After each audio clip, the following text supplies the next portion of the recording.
को आनंद हम सभी लेंगे। इसी के साथ अपनी बात खत्म करता हूँ। जय श्री राम। बहुत बहुत धन्यवाद आदरणीय कुंवर साहब जी। एक बार जोरदार तालियां हो जाए कुंवर जी के लिए। तो अब मैं हमारे मध्य में पधारे आदरणीय जगजीवन मिश्र जी से अनुरोध करना चाहूंगा कि अब आए और अपना ये आज जो कार्यक्रम के संयोजक हैं तो आज आए और अपना मंच का संचालन करें और कार्यक्रम को आगे बढ़ाएं। आदरणीय जगजीवन मिश्रा जी, एक बार जोरदार तालियां हो जाए आदरणीय जगजीवन मिश्रा जी के लिए। बहुत बहुत धन्यवाद। इस पावन मंच को प्रणाम करता हूं, आप सबकी उपस्थिति को नमन करता हूं। अभी सत्येंद्र जी कह रहे थे जब जब कभी मंच पर या बेनीगंज आए तो सारे कवि एकदम सचेत हो गए। ऐसा लग रहा था वो कहने वाले हैं होश में आए। मैं आपको बहुत बहुत प्रणाम करता हूं। 7 दिनों से आप हेमलता जी की बहुत सुंदर सी भागवत कथा का आनंद ले रहे थे। यहाँ पर रजनीश जी की उपस्थिति हो गई और आज की अध्यक्षता दादा संजय द्विवेदी जी की है। मैं उनको प्रणाम करता हूँ, बहुत बहुत धन्यवाद देता हूँ दादा गिरजेश चंद तिवारी जी का, सरोज मिश्रा जी का, जो प्रत्येक वर्ष हमारे घर जाकर के कार्यक्रम के लिए कहते हैं। उनकी विनम्रता को प्रणाम करता हूँ, नमन करता हूँ और आपके बीच में बार बार आना चाहता हूँ क्योंकि आपका अपनों जैसा प्यार, घर जैसा प्यार मिलता रहा है। आज मैं आपको बता दूं, हमारे मंच पर देश के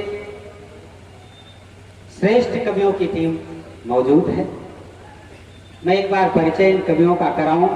इसके पहले हमारे मध्य मैं देख रहा हूं अशोक वाजपेयी जी, सत्येंद्र जी, जाकिर हुसैन जी की उपस्थिति है। ओम प्रकाश द्विवेदी जी, लव कुमार जी व्यापार मंडल के जो अध्यक्ष हैं, आप सबको नमन करता हूँ, यथोचित अभिवादन करता हूँ और आप सबको कवियों का परिचय करा देना चाहता हूँ।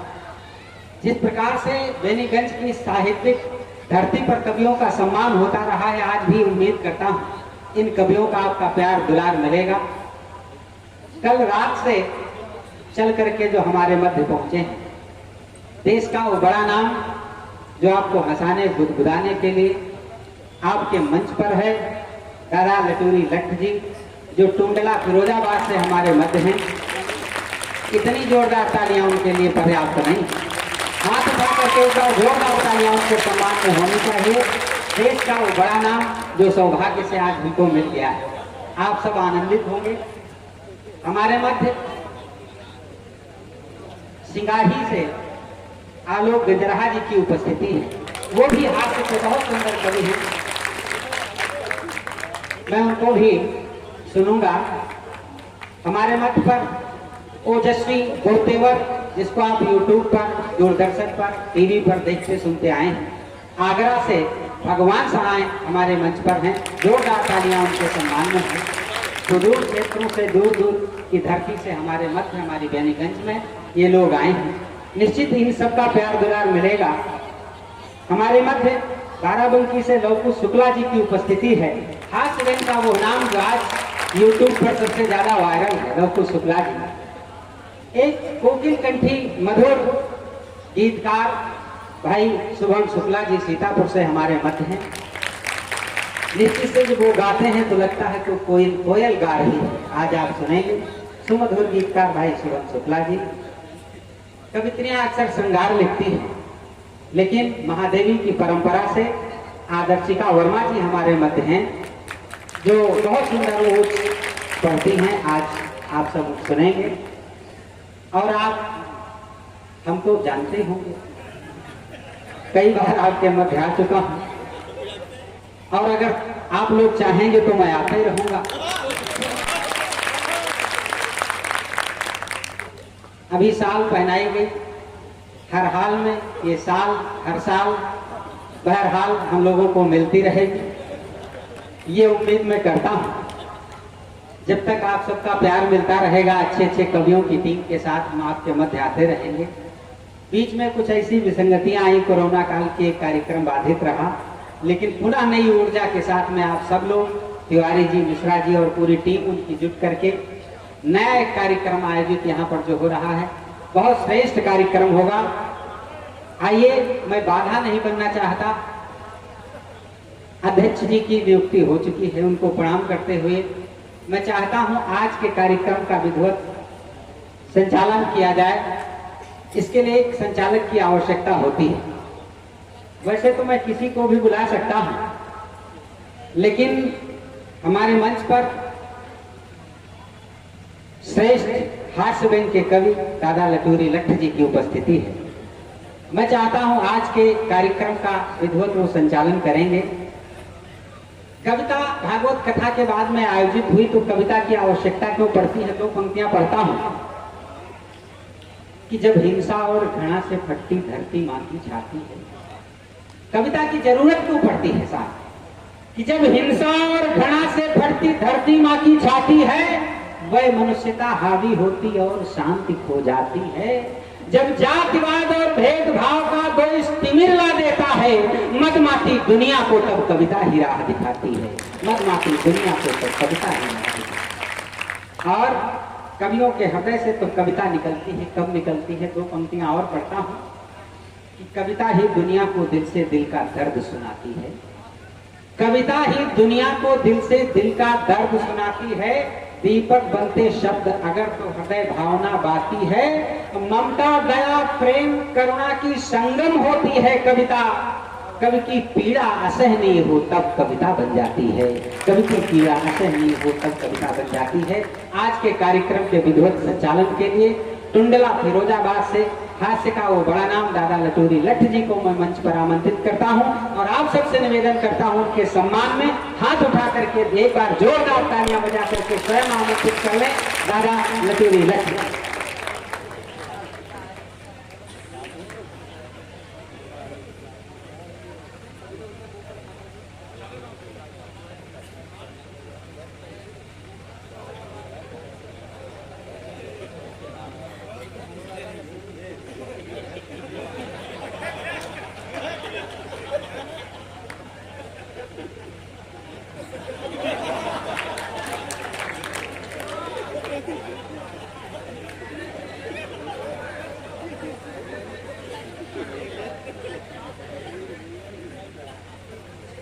लाभ करता हूँ आप सबको।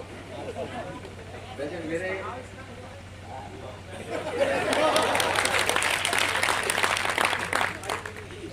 ये अध्यक्ष जी का आशीष था कि मैं संचालन का जो गुरुतर उत्तरदायित्व मेरे कंधों पर सौंप दिया गया है, उसका ठीक तरह से निर्वाह कर सकूं। आप बस इसी तरह का सहयोग बनाए रखिएगा।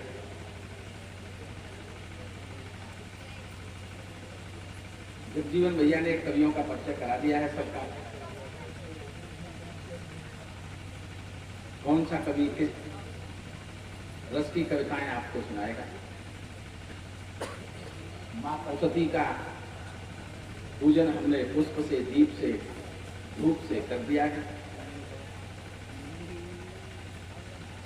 मैं चाहता हूं कि हम काव्य के प्रथम पुष्प माँ सरस्वती के चरणों में अर्पित करें। 7 दिन की भागवत कथा के बाद 7 के अंक का ज्यादा महत्व है। आज ऐसा महसूस हो रहा है क्योंकि कथा भी आपने 7 दिन की कराई थी। ऋषि भी सप्त ऋषि होते हैं। जब हम प्रणय सूत्र में बनते हैं तो 7 पदी परिक्रमा करनी पड़ती है। स्वर भी 7 ही होते हैं। इंद्रधनुष में रंगों की संख्या भी 7 ही होती है। ये सब ध्यान में रखते हुए आदरणीय गजेश तिवारी जी ने 7 कवियों को आज यहाँ आमंत्रित किया।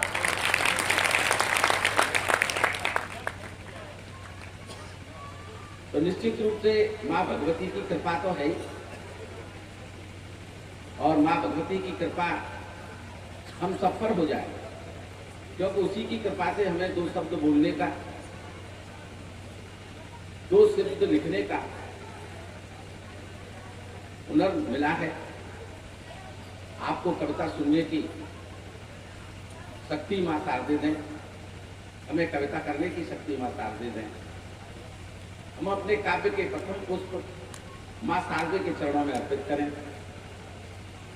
और उसके बाद में, क्योंकि हमारी आराध्य देवी माँ सरस्वती है, हम अपनी आराध्य देवी के चरणों में काव्य के प्रथम पुष्प अर्पित करके उनका पूजन करना चाहते हैं। और इस पुनीत कार्य के लिए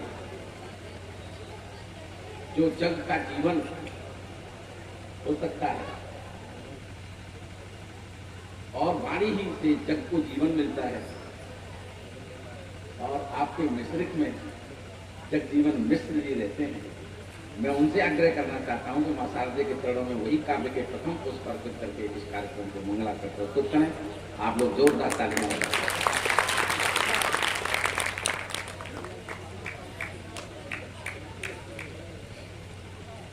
मैं एक बार पुनः आप सबको प्रणाम करता हूँ। बिना किसी विलंब के मैं सीधे सीधे माँ की वंदना कर देना चाहता हूँ।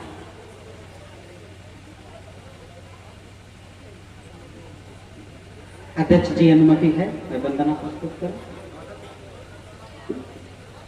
4 पंक्तियां पढ़ता हूं माँ के चरणों में कि कामना छल कपट और हो द्वंद्वना, कामना छल कपट और हो द्वंद्वना, हो भले मेरे जीवन में मकरंदना, मन के भावों से जो कुछ उकेरा करूं, मेरा हर शब्द हो आपकी वंदना, मेरा हर शब्द हो आपकी वंदना।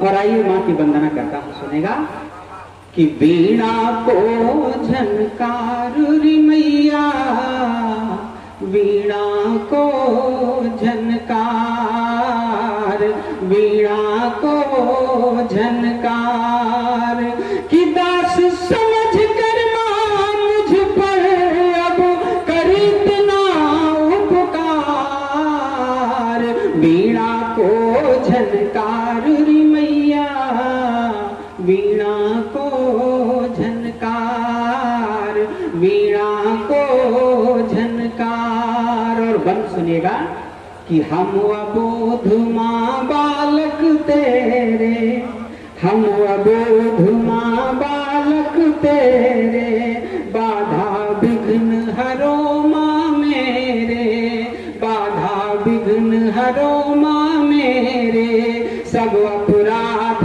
क्षमा कर माते, काटो भव बंधन के फेरे, कि आस तुम्हारी ही मुझको है, मत कर मां इनकार, वीणा को झनकार री मैया, वीणा को झनकार, वीणा को झनकार। और अगला बंद सुनेगा कि तुमने सूर कबीर बनाए, तुमने सूर कबीर बनाए, दिग दिगंत ढेरों यश गाए, एक नहीं लाखों ऐसे हैं जिनको तुमने पार लगाए, कि आज लाज की नाव हमारी पड़ी बीच मझधार, वीणा को झनकार री मैया, वीणा को झनकार, वीणा को झनकार। और वंदना का अंतिम बंद पढ़ता हूं कि हमने देश पे खून बहाया, हमने देश पे खून बहाया, प्यारा हिंदुस्तान कहाया, कुछ जयचंदों ने भारत को है फिर से मोहताज बनाया, है फिर से मोहताज बनाया। अरे इन दुष्टों के लिए माँ तू लेकर आओ को झनकार रे मैया, वीणा को झनकार, वीणा को झनकार। बहुत बहुत धन्यवाद।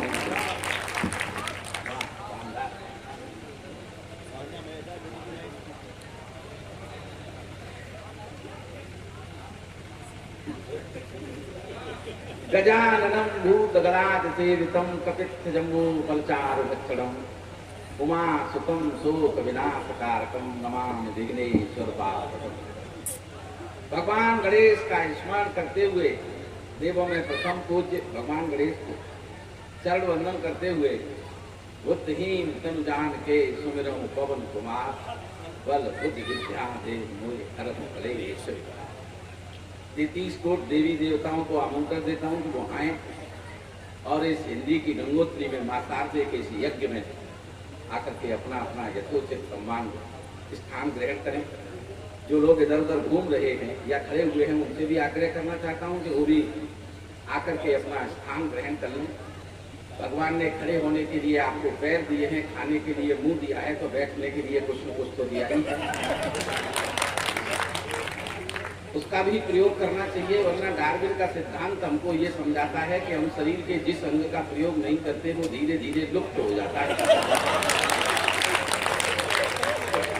जो लोग खड़े हुए हैं मेरा उनसे आग्रह है कि वो भी अपना यथा योग्य स्थान ग्रहण कर लें, क्योंकि ये अदब की महफिल है। अदब की महफिल में अदब से ही अगर आप रहेंगे तो बहुत अच्छा लगेगा। सभी लोग भैया तुम्हें बैठी जाओ, आप जिनको ढूंढ रहे हो वो नहीं आई।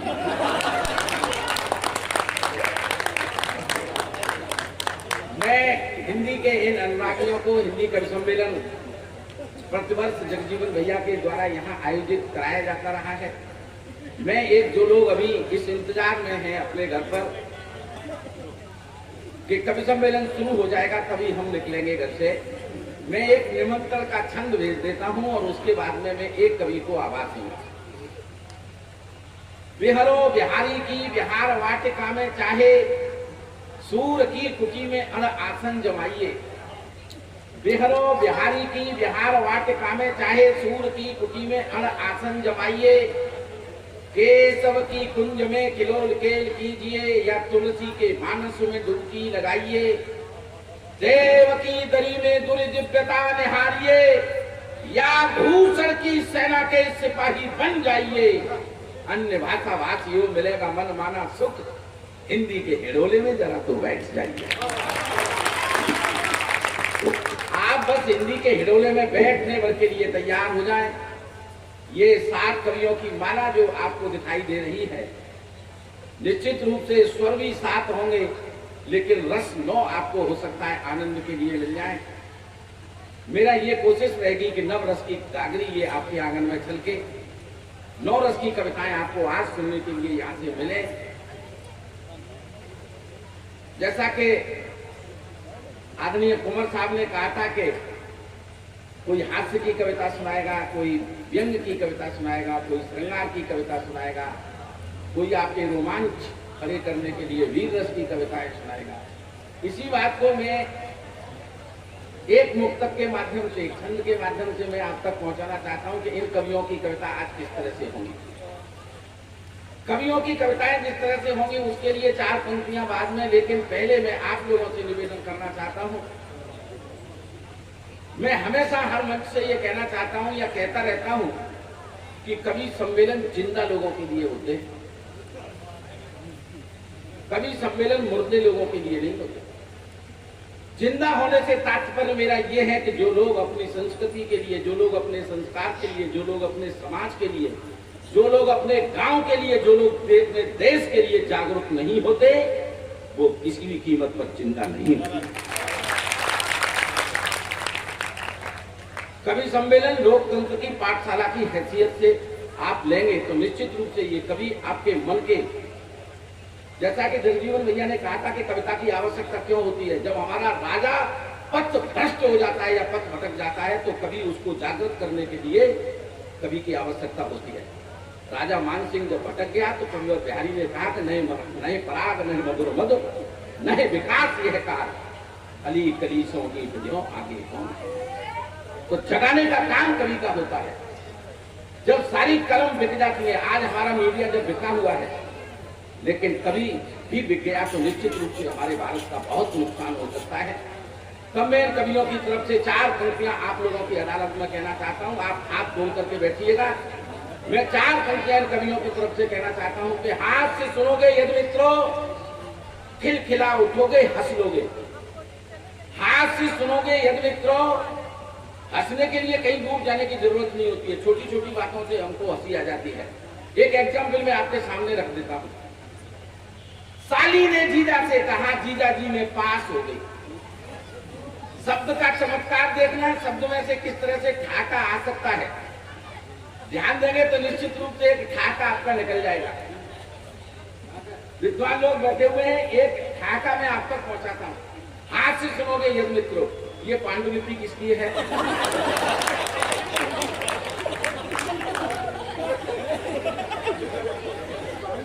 इसको मुख्य पुस्तक तक पहुंचा दिया जाए, वरना ये देश का भविष्य हमारा वर्तमान चौपट कर सकती है। तो सर मेरा निवेदन आप स्वीकार करें। आप देखो ठाका किस तरह से, इसमें कोई हंसी की बात नहीं थी, लेकिन आप हंस गए। मेरे कहने का तात्पर्य ये है, लेकिन फिर भी मैं एक ठाका आप तक पहुंचाता हूं। साली ने जीजा से कहा, जीजा जी में पास हो गई, लड्डू खिलाओ।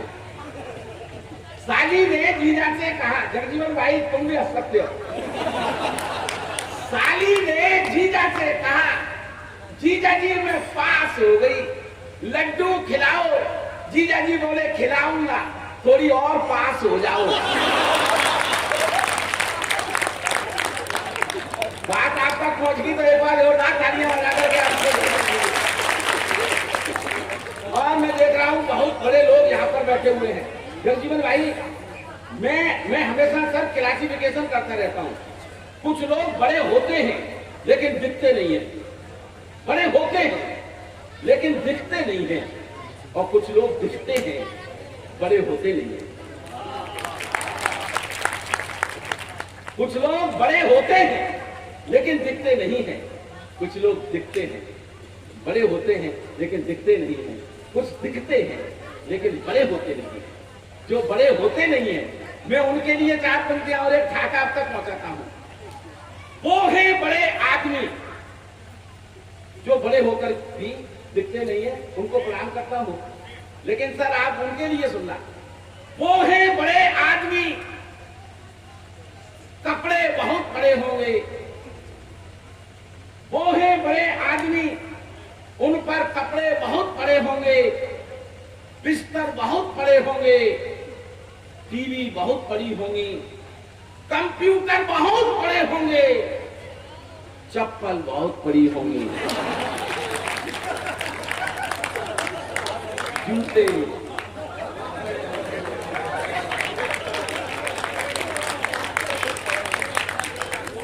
ये शब्द का चमत्कार है सर। केवल मैं शब्द के चमत्कार से आपको आनंदित करना चाहता था, लेकिन मैं इन कवियों की तरफ से 4 पंक्तियां कहना चाहता हूं। हाथ खोल करके बैठूंगा। हाथ से सुनोगे यदि मित्रों, खिलखिला उठोगे, हंस लोगे। व्यंगवार चुभ गए अगर, तिल मिला उठोगे, रस लोगे। हाथ से सुनोगे यदि मित्रों, खिलखिला उठोगे, हंस लोगे। व्यंगवार चुभ गए अगर, तिल मिला उठोगे, रस लोगे। श्रृंगार सुनोगे जब मित्रों, घर जा प्रिय को बाहों में कस लोगे। लेकिन जब वीर वधू जी के द्वारा तलवार उठाई जाएगी, अंगार बांध में भर करके एक आग लगाई जाएगी, तो जागेगा देश का स्वाभिमान, सब अपने आप हो जाएगा। इन कवियों की वाणी सुन श्रोता राणा प्रताप हो जाएगा।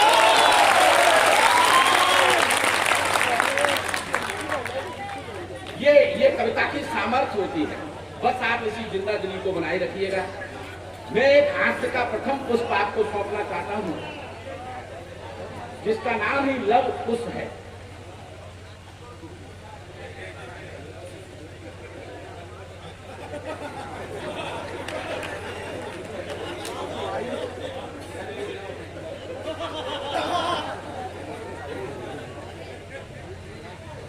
जो हास्य का विद्यार्थी है, ये कार्यक्रम की अब सेटिंग बन गई है।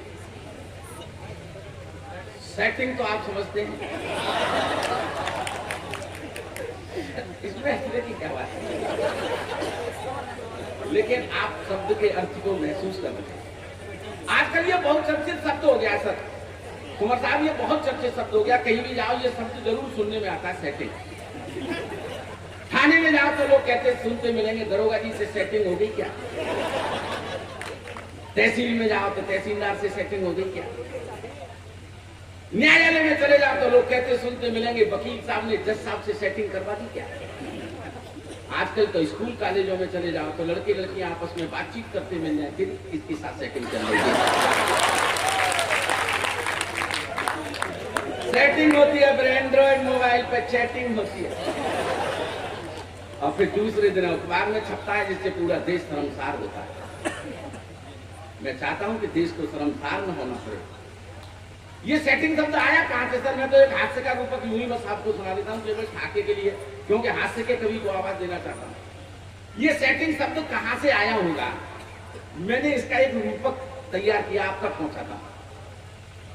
लड़का शहर का है, बड़े शहर का, महानगर का है, लड़की एक गांव की है, दोनों का संबंध तय हो गया है। बारात लड़के वाली लड़की के गांव में लेकर के आते हैं, जहां फेरे पड़ते हैं। फेरों पे मंत्र पढ़ने के लिए दोनों तरफ से पंडित जी बुलाए जाते हैं, लड़की की तरफ से भी आते हैं, लड़के की तरफ से भी आते हैं। शादी का हवन होता है, धूप डाली जाती है, घी डाला जाता है। शादी का हवन शुरू हुआ, धूप डाल दी गई, जैसे ही घी की आहुति दी गई तो गांव का शुद्ध देसी घी, जिसकी खुशबू से शहर से जो पंडित जी आए थे, उस खुशबू से उनका दिमाग खराब। इतना अच्छा खुशबू वाला घी काफी दिन से खाया नहीं। खाया क्या, हमने तो देखा तक नहीं। अगर इसमें से कुछ घी मिल जाए तो आनंद आ जाए। और दिमाग में घी चलना, इधर फेरों के मंत्र शुरू हो गए। बस आप ये समझिए, दिमाग में तो घी चल रहा है और इधर फेरों के मंत्र शुरू हो गए। ओम गणपते गंतारम गजाननम यजामहे पुष्टे वरदानम, घी छोरो, घी छोरो, घी छोरो। लड़की वाले पंडित जी थोड़ा ऊंचा सुनते थे, उन्होंने समझा छोरो का मतलब चोरो, चुराओ। अब जो मंत्र लड़के वाले पंडित जी पढ़ते हैं, अगर आप लोग शादी समारोह में शामिल होते हैं तो आपने देखा होगा वही मंत्र लड़की वाले पंडित जी भी पढ़ते हैं। तो अगर लड़की वाले पंडित जी भी शुरू हो गई, ओम गणपते पुष्टे वरदानम, घी काई वे चुराऊं, काई वे चुराऊं, कैसे चुराऊं? अब जेब में तो चुराया नहीं जा सकता, तो उन्होंने लगे हाथ उपाय भी बता दिया। ओम पूर्वा स्वाहा ता वे तो रावा रे कुल्लड़ में चुरा ले, कुल्लड़ में चुरा ले, कुल्लड़ में, और 2-3 कुल्लड़ घी चुरा चुरा के वहीं पास में चौकी के दुल्हन की ओट में रख लिया, और वहीं बैठी बैठी घूंघट की ओट से नाइन सब देख रहे। नाइन तो समझते ही होंगे आप, पाइप ऑफ नाउ। अगर हिंदी में समझे तो प्राकृतिक पत्रकार, अंग्रेजी में समझे तो नेचुरल प्रेस रिपोर्टर। जो काम सर प्रेस रिपोर्टर का, पत्रकार का होता है शादी वाले घर में, वही लाइन का होता है। उसे पता रहता है कहाँ क्या चल रहा है। तो अखबार वालों को जैसे पता रहता है वो समाज की खबरें छाप देते हैं, उसी तरह से उसने उसको पता रहता है। तो उसने उस समय फेरों के समय पर ये तमाम बहनें बैठी, जो फेरों के समय पर गीत गाया जाता है हमारे ब्रज क्षेत्र में, उसने वही गीत रागात्मक अखबार के रूप में निकाला। और अगर आपकी समझ में आ जाए कि सेटिंग यहीं से शुरू हुई होगी, तो उसने अपना रागात्मक अखबार निकाला। मेरी पहली बमरिया रे पंडित मिल के पीछो,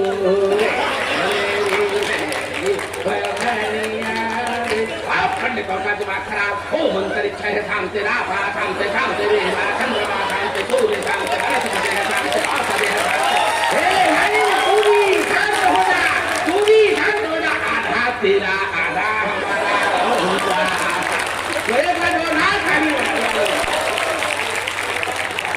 तो ये सेटिंग कौशल मिलन की बन गई है। आप बहुत अच्छे श्रोता है। मैं चाहता हूँ कि लंकुश भाई जो मेरा बहुत अच्छा हास्य का कवि है, एक बार जोरदार तालियां बजा करके